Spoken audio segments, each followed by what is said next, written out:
Oh, good morning, ladies and gentlemen. I'm recapping the Knicks game from last night. The Knicks tied up the series at one with a score of 101 to 92. And, it's funny how things come full circle. Derrick Rose was the MVP 10 years ago with Tom Thibodeau. And I know Tom Thibodeau is getting a lot of credit, and deservedly so, when you look at the job that he has done with the Knicks. Remember last year, the last few years, the Knicks have been abysmal, but largely due to Julius Randle's significant. He won the Most Improved Player this particular season, and rightfully so. And when you look at the entire team, the way they've played, the way they've meshed with very, I don't want to say marginal talent, but let's face it, the Knicks are one of those teams who the whole is better than the sum of its parts. I mean, Randall obviously was a bona fide star this year, but when you look at the rest of the roster, there are a bunch of young guys and calf stalks and guys who have a lot of things to prove. They're built similar to a typical Tom Thibodeau team, and nobody really embodies that more than Derrick Rose, who's one of my favorite players, always has been. And you know, if you've seen the last month or so, this is the way he's been playing. I mean, he played 39 minutes, which is the most he's played in a while. He had 26 points, 4 rebounds, 4 assists, but it's even bigger than that because if you saw the game last night, it looked like the Knicks were going to get run out of the building. They were down by as many as 15, but Derrick Rose kept them close. Now, this was a team effort. And despite the fact that Julius Randle did not have a great game by any stretch of the imagination, I mean, he did have a double-double of 15 points and 12 rebounds, but he came alive during the third quarter is when the Knicks really galvanized. Now, hey, good morning, the Goddess TV, and good morning, Onside April. How y'all ladies doing? I pray that y'all have a blessed day as well. Um, but when you look at the game last night, this was a total team effort. And listen, not one guy carried the entire team, but three guys changed the tenor of the game. When you look at Taj Gibson, now his stat line is a little shaky if you just look at it by pure stats. I mean, he only had 6 points and 7 rebounds, but he was outstanding. He got so many second chance rebounds and set it up for the Knicks to have so many second chance points. I mean, he changed the entire tenor of the game. When you add that, Alec Burks only had 11 points, but he hit some huge 3-point shots down the stretch. And I tell you what, Reggie Bullock was amazing last night. The 3-point shots that he was hitting was absolutely, I mean, they galvanized the entire team. Oh, thank you so much, Lee Goddess TV. I really appreciate that. Oh, bless you. Bless you so much. And you know what? Obi Toppin, in the 12 minutes that he had, I mean, he galvanized the team with the points, his dunking. I mean, he really galvanized the entire Knicks squad. He was absolutely outstanding. This was a total team effort. This really was. And they should really listen. They could have easily went down 2-zip, but now, and even though Atlanta did exactly what they wanted to do, because they wanted really to just get a split, and that's exactly what they accomplished. And now they go back to Atlanta with the home field advantage, well, home court advantage, excuse me. And Trae Young still had 30 points, but he didn't dictate the game the way he did game one. And the Knicks defense became extremely stifling in the third quarter. They really did. Now, the Knicks still have problems.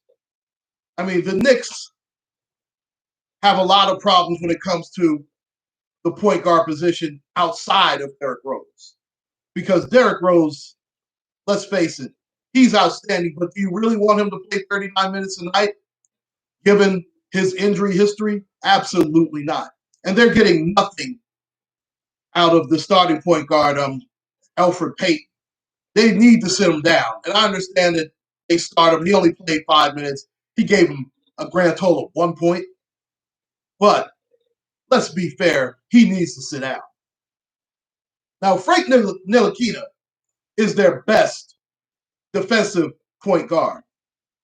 But Trae Young has had his way with him. But they're going to have to play him more minutes.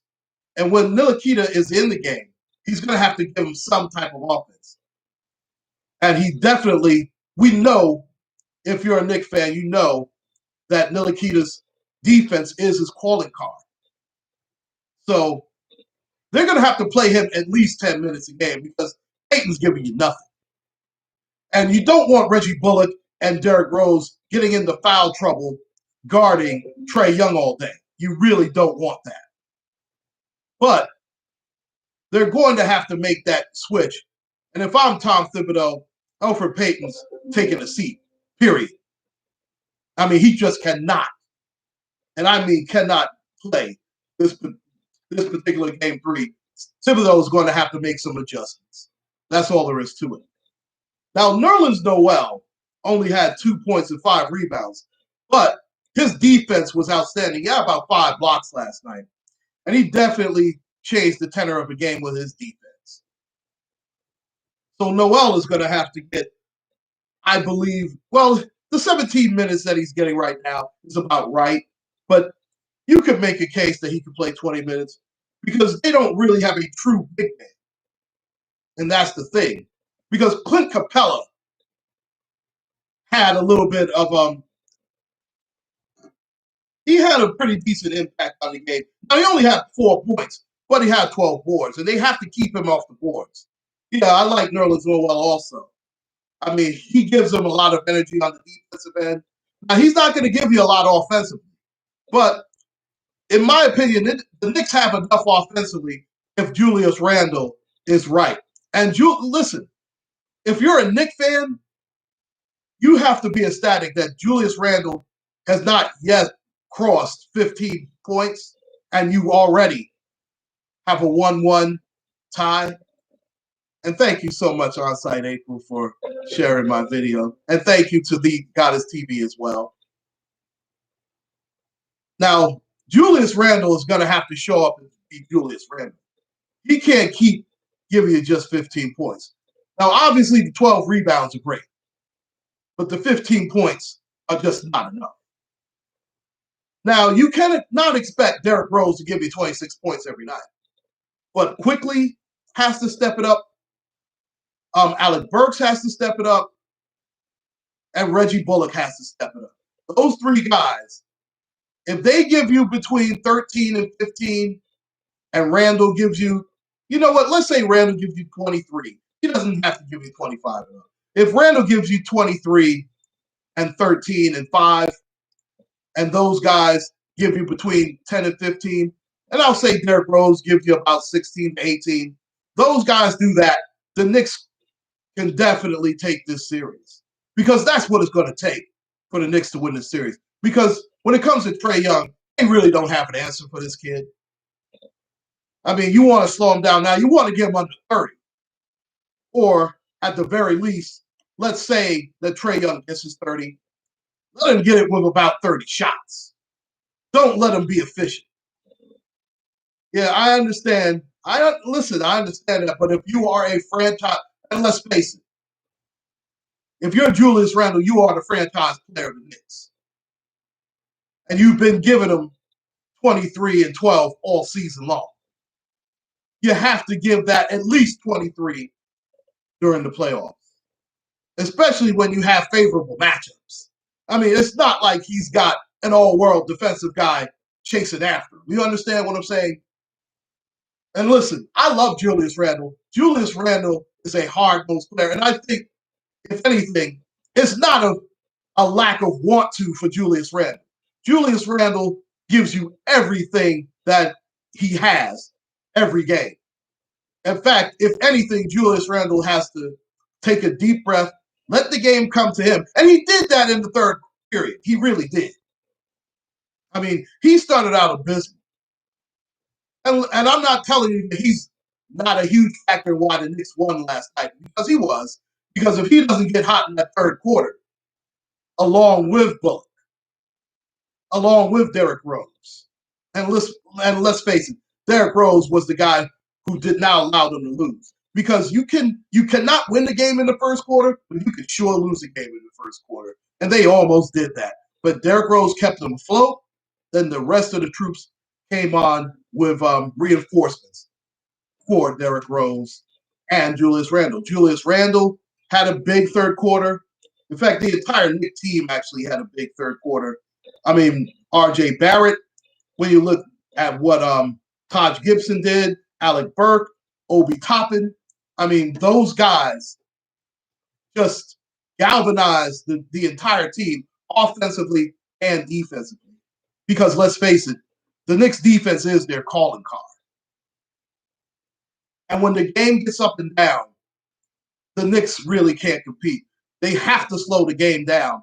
And that's when guys like Randle and Derrick Rose going in with the teardrop, I mean, they really can assert themselves. Now, the Knicks' three-point shooting was a lot better also. They made the same amount of threes as Atlanta did last night, but they were much more efficient with the three ball than Atlanta was. And that is directly due to guys like Toppin getting inside the lane and Julius Randle kicking it out to spot up shooters. I tell you what, Reggie Bullock hit some huge threes, and his 15 points had a big factor in why the Knicks won that game last night. Because, I mean, he had made about 3 straight 3-pointers in the third quarter where they just came roaring back. They were down as many as 15. They were down by 11 at about the 8-minute mark in the third period. And then Reggie Bullock just went to work on his three ball, man. I mean, they came back. Oh, good morning, Sassy Francis. How are you? I mean, they were just incredible in the third period last night. Now, when they rested Randle and Derrick Rose in the beginning of the fourth period, the Hawks cut it to about 1. But then Thibodeau brought those guys back. And listen, you had to give those guys a blow. I mean, they played 39 and 35 minutes respectively. So they had to do that, no question about it. But when those guys came back in, along with Nerlens Noel, Taj Gibson, I mean, he had so many offensive boards. I mean, I know he only had 7 rebounds. It looked like he had about 15. Out of those 7 rebounds, I'm pretty certain that 4 of those were offensive rebounds. I mean, he was so big down the stretch on the glass. And that's where they beat Atlanta up on the glass, too. I mean, they certainly beat them up with second chance points. I mean, the bank was closed. Now, Capella had 12 rebounds. I'm pretty sure about 10 of those were in the first 3 quarters. In the fourth quarter, they had no second chance points to speak of. And so the Knicks did their job, 101-92, on to Atlanta, and that will take place, I believe, Friday night. And that's going to be a hostile crowd, no question about it. I'm pretty sure that they have lifted the restrictions for COVID down there in Atlanta. But listen, this is not going to be a cakewalk. It's the NBA playoffs. So I don't expect a cakewalk. But it is wonderful and gratifying to see the Knicks finally have their first playoff win since 2013. Yeah, they definitely have to challenge the basket, have to challenge Clint Capella more. And I believe they will do that. In fact, I think I have a sneaky suspicion that the Knicks are going to play their best game in Game 3. I just have that feeling. You're not going to keep Randle to 15 and 12. Oh, my prediction for Friday night? Listen, as far as this, I'm just going to leave it to this particular game. I think the Knicks are going to take back home court advantage. I believe the Knicks are going to win this game 115 to 113. It's going to be a nip and tuck battle. But I just believe the Knicks are just now catching their stride. And I think now that Julius Randle's more comfortable in the spotlight, the playoff spotlight, and Derrick Rose is going to keep doing Derrick Rose things. Now, listen, Trae Young is going to get his 30. It's a matter of how he gets his 30. Is he going to get his 30 going 13 of 22? Or is he going to get his 30 going 13 of 28 or 13 of 30? Listen, there's no rougher crowd than the Garden crowd. So the Knicks are going to be used to rough crowds, no question about that. Listen, if you've seen the Garden before COVID, as dreadful as the Knicks were, I mean, they were getting booed by their own fans and getting booed quite heartily, trust me. So the Knicks are used to rough crowds. This is a tough team. They definitely have the right coach for it in Thibodeau. So I don't think the Knicks are worried about the tough crowd, so to speak. And I understand that, listen, Atlanta's going to have a hostile crowd. But there's another thing about that. Half of those Atlanta fans are going to be Knicks. Half of the crowd is going to be Knicks fans. There are a lot of Knicks fans in Atlanta. That has always been the case. So I'm going to say it's going to be about 65-35, where most of the crowd are going to be Atlanta fans, but 35%, and they're going to be a large 35%, are going to be Knicks fans. So that part, again, I'm not worried about. But I do believe that Julius Randle will play better. I believe that Reggie Bullock is going to do their thing. And listen, I'm not knocking Atlanta by any stretch of the imagination. Listen, that's a good young team. They're going to be good for a long time. And Trae Young is just scratching the surface, trust me. But I just have that feeling the Knicks are going to play better. And you know what? I think that score might be a little too high. I'm going to go about 110 to 107 Knicks. That's going to be my prediction for Game 3 on Friday night. I thank you guys so much for joining me this morning. Thanks again to The Goddess TV and to Onside April for even sharing my video. I really appreciate you ladies so much. Thank you all. UncClaude signing out. Please like, share, and subscribe, ladies and gentlemen. Take care. Stay safe. God bless. And again, Knicks 113, Atlanta 110. Take care, everyone.